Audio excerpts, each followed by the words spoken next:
நீங்க ஆ பேசுங்க. அனைவருக்கும் ரெடி. அனைவருக்கும் வணக்கம். வணக்கம். வணக்கம். உலக தமிழர்கள் அனைவருக்கும் 2ஆம் நாள் நேரலையில் சந்திப்பதிலே மகிழ்ச்சி. வளாகம் பரபரப்பானதாக ஒரு செய்தி அறிந்தேன். வடிவேல் தோழர் அவர்களும் வழக்கு விடயங்களை பற்றி பேசினார். உள்வாங்கியிருக்கிறோம். மரியாதைக்குரிய மூத்தவர், எங்களுக்கெல்லாம் வழிகாட்டியாக இருக்கக்கூடிய அமெரிக்காவில் இருந்து இணைப்போடு இதயத்தை பரிமாறிக் கொள்ளுகிற இடத்தில் இருக்கிற ஐயா மணி அவர்கள் ஆழமான கருத்துக்களை அலசி ஆராய்வதற்காக இணைந்திருக்கிறார்கள். மகிழ்ச்சி. ஏன்னா எதிர்கருத்து இருந்தால் மட்டுமே நாம் பேசக்கூடிய கருத்தும் பரிமாறப்படும். எதிராளிகள் இல்லாமல் போர்க்களத்தில் வெற்றி பெற முடியாது. ஆகையால் மூத்தவர் மணி ஐயா அவர்களை நாம் எதிரியாக பார்ப்பதை விட தோழனாக பார்ப்போம். அவர் நமக்கு நிறைய விடயங்களை சொல்லிக் கொண்டிருக்கிறார். அந்த தரப்பில் இருந்து நிச்சயமாக அவர் பள்ளி நிர்வாகத்தோடு நெருங்கிய தொடர்பில் தான் இருப்பார் என்றே நான் கருதுகிறேன். மற்றற்ற மகிழ்ச்சி தான். எதிர்வினையாற்றுகிற போதுதான் களத்தில் சூடாகவும் சுவையாகவும் இருக்கும். அந்த வகையில் மூத்தவர் பெரியவர் மணி அவர்களை நாங்கள் வரவேற்கிறோம். பேச தொடங்கலாம். ஆக நாம் கேட்கக்கூடிய கேள்விகள், முதல் கேள்வியாக ஐயா மணி அவர்கள் இன்றைய தினம் நீதிமன்றத்தில் ஏன் அந்த அழைப்பு வரலாறு கால் ஹிஸ்டரியையும் சிசிடிவி ஃபுட்டேஜ் என்று சொல்லக்கூடிய அசையும் காட்சிகளையும் ஒப்படைக்கவில்லை? என்ன காரணம்? ஏன் இழுத்தடிக்கிறீர்கள்? வழக்கை துரிதமாக முடிப்பதற்கு நீங்களும் ஒத்துழைத்தால் மட்டுமே உண்மைத்தன்மைகளை உலகத்திற்கு நாம் சொல்ல முடியும். ஆகையால் ஏன் காலதாமதம்? எதற்காக இதை தள்ளி போட்டுக் கொண்டே இருக்கிறீர்கள்? 2.5 ஆண்டு காலம் வழக்கை நிர்மூலமாக்கி வைத்திருக்கிறீர்கள். நாங்கள் உயிர்ப்பாக அதை கொண்டு வர வேண்டும் என்று ஆசைப்பட்டாலும் கூட பள்ளித்தரப்பினர் அதை தர மறுப்பது ஏன்? உங்களிடத்திலே உண்மை இருக்குமானால், உண்மையிலேயே சத்தியமான உண்மை இருக்குமே ஆனால், நீதி பக்கம் நீங்கள் நிற்பீர்களே ஆனால், அந்த அழைப்பு வரலாறையும் அசையும் காட்சிகளையும் நீதிமன்றத்தில் ஒப்படைத்திருந்தால் அடுத்ததாக அந்த வழக்கை எப்படி நடத்துவது, எப்படி எதிர்கொள்வது என்பதை இருக்கக்கூடியவர்கள் யோசிப்பார்கள். ஐயா மணி அவர்களுக்கு தான் நான் இந்த கேள்வியை வைக்கிறேன். ஏன் கொடுக்க மறுக்கிறீர்கள்? அனுரா, நானும் உங்களை போலதான். சொல்லுங்க சொல்லுங்க. அவர்கள் ஏன் என்று தரவில்லை என்பது எனக்கு தெரியவில்லை.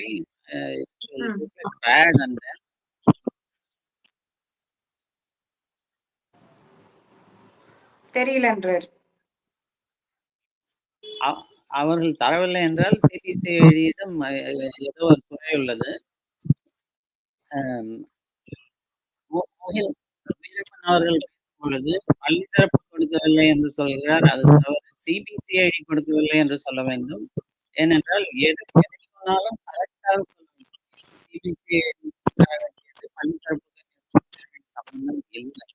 அதனால் பள்ளி தரப்பு கொடுக்கவில்லை என்று பேச வேண்டும். சிபிசிஐடி தரலன்னு பேசணும். சரிங்க. You have to be accurate in whatever you say. வழக்கு அவங்களுடையது. சோ சிபிசிஐ அவங்க கிட்ட தானே ஒப்படைச்சிருப்பாங்க பள்ளி தரப்பு.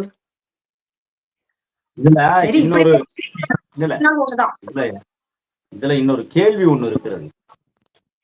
இந்த வழக்கை நடத்துவதே அரசாங்கம் தான் நடத்த வேண்டும். ஒரு குழந்தை இறந்திருக்கிறது, அரசுதான் இந்த வழக்கை எடுத்து நடத்தியிருக்க வேண்டும். ஆனால் இங்கே நேர் எதிராக மாறி பள்ளிக்கு ஆதரவாக அரசு தரப்பும், பாதிக்கப்பட்டவர்கள் பக்கம் பாதிக்கப்பட்டவர்களே வழக்கறிஞர் வைத்து வாதாடக்கூடிய அவலக்கொடுமை நமது நாட்டில்தான் அரங்கேற்றம் செய்து கொண்டிருக்கிறார்கள் என்றே நான் கருதுகிறேன். பாதிக்கப்பட்ட பக்கம்தான் சட்டம் நிற்க வேண்டும்.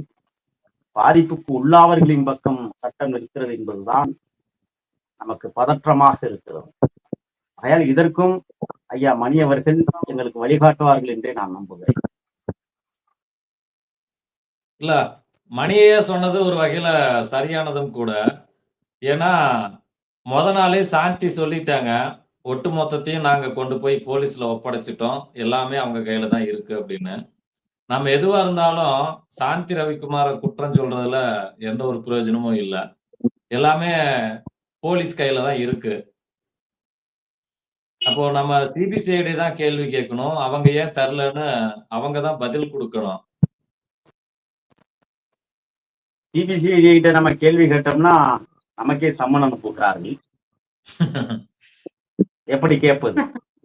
அதுதான் அதிகார துஷ்பிரயோகம். அதிகாரத்தை எந்த அளவுக்கு தவறான வழியில பயன்படுத்தணுமோ அத்தனை வழியிலையும் பயன்படுத்துவாங்க. இந்த சம்மனுக்கு பின்னால் என்னென்ன நிபந்தனைகளை தமக்கு விதித்திருக்கிறார்கள் என்பதை இந்த நேரலையின் மூலமாக நானும் ஆசைப்படுகிறேன். நீங்கள் அனுமதித்தால் அந்த எஃப்ஐஆர் நகல், முதல் தகவல் அறிக்கை, பின் குறிப்புகள், காவல்துறை எதையெல்லாம் கையாள வேண்டும் என்கிற வாய்ப்பூட்டு சட்டம் என்கிற வகையிலே எனக்கு வழங்கியிருக்கிறது. ஐயா மணி அவர்களும் அதை அறிந்து கொள்ள வேண்டும். உங்க வாய்க்கு சுதந்திர திருநாட்டில் ஆமா, உங்க வாய்க்கே போட்டு போட்டாங்களா? போட்டிருக்காங்க. வாய்க்கு எஃப்ஐஆர் கொடுத்திருக்காங்களா தோழர்? எஃப்ஐஆர் கொடுத்திருக்காங்களா? ஆமா, எஃப்ஐஆர் வந்து 4-5 பிரிவின் கீழே வழக்கு. இன்னைக்கு ஒரு சம்மன் வந்திருக்கு. இன்னைக்கும் வந்திருக்கா? ஆமா, இன்னைக்கு ஒரு புதிதாக ஒரு சம்மன் வந்திருக்கு. அந்த சம்மன் வந்து அயோத்தியில் ராமர் கோவில் கட்டுகிற போது அந்த ராமரை பற்றியான பகவத்கீதையில் என்ன இருக்கிறதோ அதை எடுத்துரைத்தேன். நானும் இந்துதான் என்று எனது சான்றிதழில் இருக்கிறது. எனக்கு சில சந்தேகங்கள் இருப்பதை இந்து மதத்தின் முன்னோடிகளிடம் நான் கேட்டேன். சில RSS நண்பர்கள் எனக்கு சம்மன் அனுப்பியிருக்கிறார்கள் காவல்துறையின் மூலமாக. அதையும் பெற்றிருக்கிறேன். அதற்குள் இப்பொழுது நுழைய வேண்டாம். இருந்தாலும் ஸ்ரீமதியினுடைய மரணத்திலும் RSS இருக்கிறது என்பதற்காக இதை நான் குறிப்பிடுகிறேன். ஏனென்றால் RSS சாகா வகுப்புகள் வாரந்தோறும் அந்த பள்ளியில் தான் நடைபெற்றது என்பதற்கு பல சான்றுகள் நம்மிடத்திலே இருக்கிறது. ஆகையால் இந்த நேரலையில் நாம் எதையும் திசை திருப்பி விடக்கூடாது.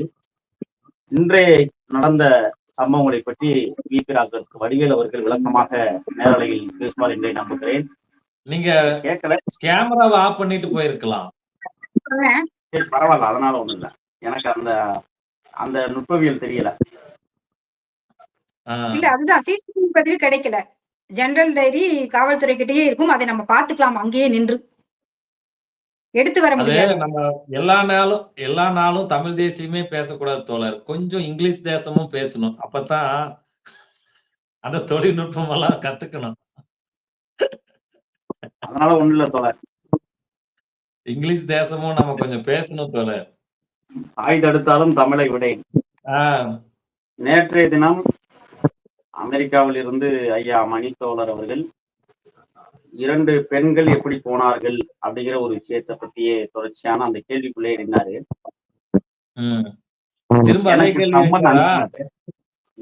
எனக்கு சம்மன் அனுப்புனதே அதை மையமாக வைத்தான்.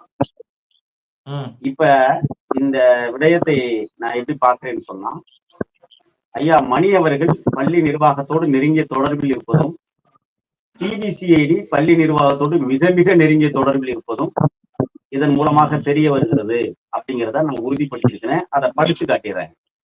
குற்றவியல் நடைமுறை சட்டம் பிரிவு 41A உட்பிரிவு 1 பாரதிய நாகரிக சுரக்ஷா சவிசிகா சட்டம் 2023 பிரிவு 35 உட்பிரிவு 30 கீழ் வழங்கப்பட்ட அதிகாரத்தின்படி தங்களுக்கு இதன் மூலம் தெரிவிப்பது என்னவென்றால், கடந்த 17/7/2022 கள்ளக்குறிச்சி மாவட்டம் கனியாமூர் பள்ளியில் நடந்த கலவரம் தொடர்பாக இணைய வழி பேஸ்புக், யூடியூப், வாட்ஸ்அப் வழியாகவோ புலன் விசாரணை என்ற பெயரில் பொதுமக்கள் மனதில் நச்சு விதைப்பவர்கள் மீது சட்ட முறைப்படி நடவடிக்கை எடுக்க சென்னை உயர்நீதிமன்றம் WP நம்பர் 18,455 கீழ் 2022 மற்றும் WMP நம்பர் 17,800/2028 படி ஆணை பிறப்பிக்கப்பட்டுள்ள நிலையில் 24/8/2022 யூடியூப் வலைத்தளத்தில் கள்ளக்குறிச்சி ஸ்ரீமதி கேஸ் வாக்குமூலம் அளித்த 2 தோழிகளுக்கு மிரட்டல். இதுதான் முக்கியமானது. நேற்று வந்து மணி ஐயா கேட்டார்ல, அவர் இந்த கேள்விக்குள்ளே நின்னதுக்கான காரணம் என்னன்னா, எனக்கு இப்ப சிபிசிஐடி அனுப்பிய இந்த குற்ற நகல் அறிக்கை, முதல் தகவல் அறிக்கையில என்ன குறிப்பிட்டிருக்கிறதோ அது ஐயா மணிக்கும் கிடைத்திருக்கிறது. அதை மையமாக வைத்துதான் அந்த கேள்விக்குள்ளேயே அவர் நின்றார் என்பது நமக்கு தெளிவாக தெரிகிறது. அதாவது வாக்குமூலம் அளித்த 2 தோழிகளுக்கு மிரட்டல், முகில் வீரப்பன் இன்டர்வியூ என்ற தலைப்பில் வீடியோ வெளியிட்டது தொடர்பாக கள்ளக்குறிச்சி காவல் நிலைய குற்றையின் 22/2020 500 504 505/1 பி 505/1 ஐபிசியின் படி வழக்கு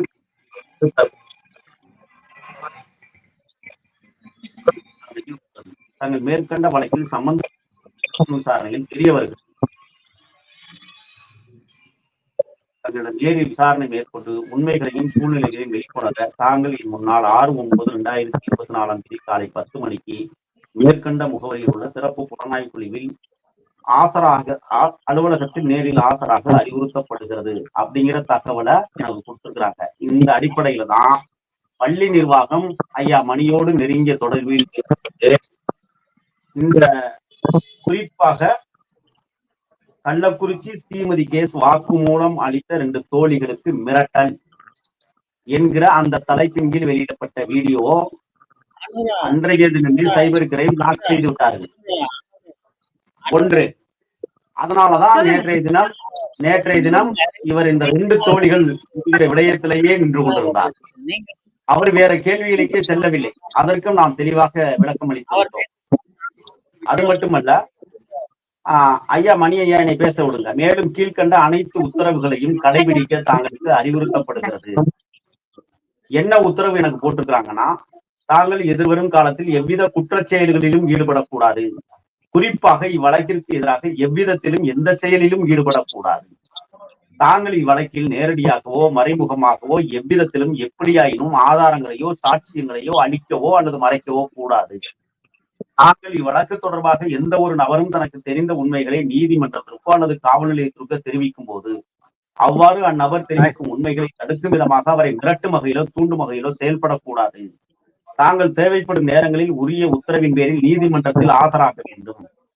தாங்கள் தேவைப்படும் போது விசாரணை தொடர்பாக நேரில் ஆஜராகி விசாரணை நடத்துவதற்காக ஒத்துழைப்பு கொடுக்க வேண்டும். தாங்கள் இவ்வழக்கு சரியான முறையில் நிறைவடைய ஏதுவாக புலன் விசாரணை தொடர்பாக எந்த ஒரு தகவலையும் முழுமையாகவோ பகுதியாகவோ மறைக்காமல் அனைத்து உண்மைகளையும் வெளிப்படுத்த வேண்டும். தாங்கள் விசாரணைக்கு தேவையான ஆவணங்களையும் அனைத்து தொடர்புடைய பொருட்களையும் அளிக்க வேண்டும். இவ்வழக்கு புலன் விசாரணை தொடர்பாக அல்லது இவ்வழக்கு நீதிமன்றத்தில் விசாரணைக்கு வரும்போது எவ்விதத்திலும் தாங்கள் சாட்சியங்களை கலைக்கக்கூடாது. இவை தவிர இவ்வழக்கின் புலன் விசாரணை அதிகாரி வழக்கு விசாரணை விவரம் சம்பந்தமாக விதிக்கும் இதர நிபந்தனைகளுக்கு தாங்கள் கட்டுப்பட வேண்டும் என்று சிபிசிஐடி எனக்கு கிட்டத்தட்ட ஒரு 8 விதமான ஒரு கடைபிடிக்கக்கூடிய அறிவுறுத்தப்படுகிற ஒரு விடயங்களை சொல்லியிருக்கிறார். இவ்வறிக்கையின்படி நேரடியாக ஆசராகவோ மேற்படி நிபந்தனைகளை கடைபிடிக்கவோ தவறும் பட்சத்தில் பாரதிய நாகரிக் சுரக்ஷா சன்சிகா சட்டம் 2023 பிரிவு 35(3)(4)(5) மற்றும் 6 கீழ் தாங்கள் கைது செய்யப்படக்கூடும் என இதன் மூலம் தெரிவிக்கப்பட்டுள்ளது என்று எச்சரிக்கை விடுக்கிற அளவில் வழக்கை பதிவு செய்ததே அரசு அதிகாரிகள் தான். அரசு அதிகாரிகளே பதிவு செய்து அரசு அதிகாரிகளே கம்ப்ளைண்ட் மனுதாரர். இந்த வழக்கிலே நான் என்ன பேச்சு இருக்கிறேன், சந்தேகங்களை எழுப்புகிறோம். இப்ப வரை சந்தேகத்தை தான் எழுப்புகிறோம். அதை சரி செய்ய வேண்டிய இடத்தில் இருக்கிற சிபிசிஐடி தான் நாம் எழுப்புகிற கேள்விகளுக்கு அல்லது பொதுமக்கள் கீழே அந்த கமெண்ட் செக்ஷன்ல சொல்லப்படுகிற விஷயங்களுக்கு தெளிவாக ஒரு வரியிலாவது அவர்கள் பதில் சொல்ல வேண்டும். நாம் எழுப்புகிற கேள்வியை எழுப்பவே கூடாது என்றால் எப்படி அது சாத்தியமாகும்? அப்ப நீதிமன்றத்தில் வழக்கறிஞர் போய் இது போன்ற கேள்விகளை எழுப்பினால் நீங்கள் கேள்விகளையே எழுப்பக்கூடாது என்று சொல்லுவார்களா என்று நான் கேட்க வருகிறேன். இதற்கு ஐயா மணிதான் பதில் சொல்ல வேண்டும்.